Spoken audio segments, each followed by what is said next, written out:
FOMC meeting is coming up. How will that affect Bitcoin going forward? How will it affect the US economy? And what about these bank collapses? Well, let's talk about all these things and more. Jamie Dimon, of course, is trying to make everyone feel good about it, saying after JP Morgan's purchase, there will be no more bank crisis.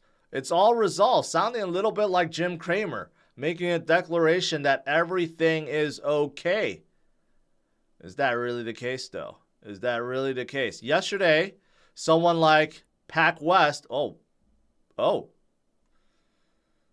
I was just going to say, someone like PacWest was down 28% yesterday. All of a sudden, their trading is halted. Why? It's up 2%. There's no reason why it should be halted. Well, something's going on there. But, overall, this is what's happening, all right? This is what's happening right now. You look at Bitcoin starting from even March. This is not going from beginning of the year. Beginning of the year, Bitcoin would be up like close to 100%. But even mid-March till now, Bitcoin is up 30%. And then you watch all these other banks, regional banks, collapsing. Down 45%, 50%, minus 63%, minus 65%. So is the banking crisis really over? Well, if you're asking Wall Street, the answer is no. No, they are shorting the hell out of these banks. People are taking their deposits. No one's really trusting the banks all that much now versus before. I'm sure there's a lot of people that still trust banks, rely on banks, but the confidence level definitely is going down. So is the banking crisis really over at this point? I'm going to say no. I'm going to say there's a lot more that's happening behind the scenes right now, including what may be happening with PacWest. There's no reason why this stock should be halted right now. So in another hour, maybe we'll hear why. Usually trading halted is like if you see a stock go down over 20% or something like that. Then it automatically, there's a circuit breaker that triggers and it kind of stops halting for like 10 minutes or 15 minutes before. But there's no reason why it should be halted immediately 5 or 6 minutes in. So there's something big that's happening right now. A forced merger, FDIC takeover, something's going on right now. So again, this is why we need to be in Bitcoin, okay?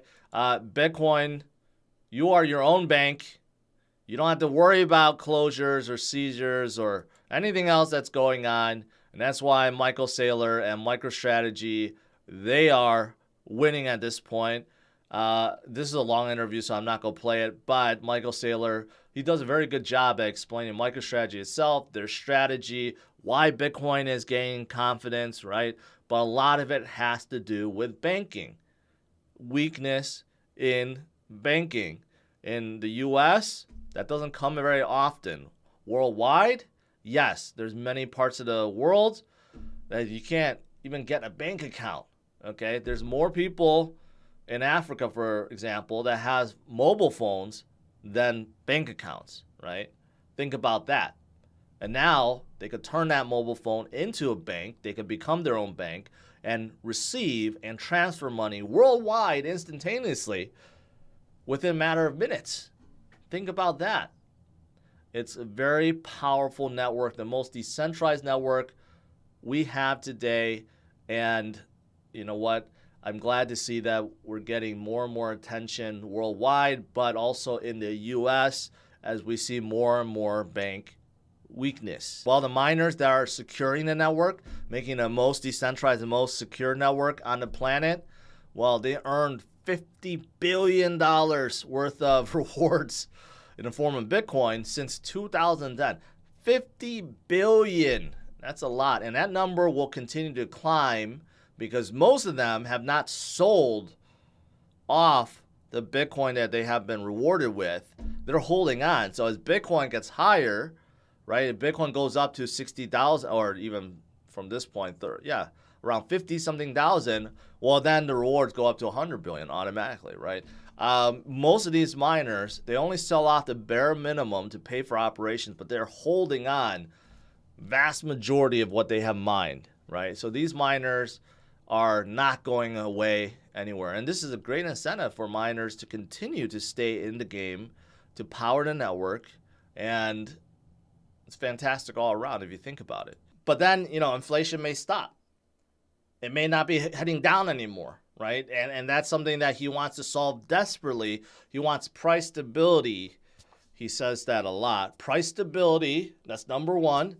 And he wants to see that interest rate go down. The inflation rate go down to 2%, right? You can't do that without raising rates. But then if you raise rates, then you could plunge the economy into deeper recession and more bank failures. So what do you do? What do you do? Well, maybe Congress can help by, not raising the debt ceiling and start not overspending. Maybe we should look at that point instead. All this, how do you protect yourself? You protect yourself with Bitcoin, okay? You just keep on accumulating Bitcoin because Bitcoin was created because of all this shenanigans, okay? If I was streaming in 2008, luckily I was not because I think it was a lot scarier back then. But if I was streaming in 2008, I would be basically saying the same thing, but the dollar amounts would be smaller. That bailout in 2008 from the Fed was like $780 billion, and at that point it was like already outrageous. Like, how can you have $1 trillion bailout almost? Now we're talking about trillions every single year, like it's nothing, like it's normal.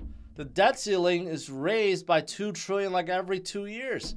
Like it's okay to be overspending by $1 trillion every year now. That's the new norm. And when you spend $1 trillion more than you have every single year, where's that money coming from? The infinite money printer that they control. That's where it's coming from, right? This is the exact reason why Bitcoin was created in 2008, because of all shenanigans, and more than ever now, we need to turn to Bitcoin because it's gotten much worse. Right now in 2023 is much worse than 2008. Much worse. Much worse if you think about it. The dollar amounts have gone up by another zero. But this is the reason why everyone is accumulating. Anyone with 0.01 to 1 Bitcoin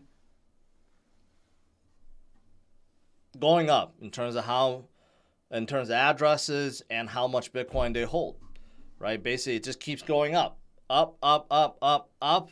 and more people will come into the space and turn to Bitcoin.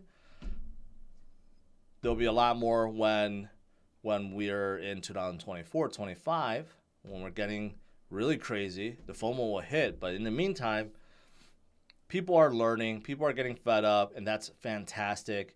And same thing here, if you look at Bitcoin supply last active, how long it's been hodl.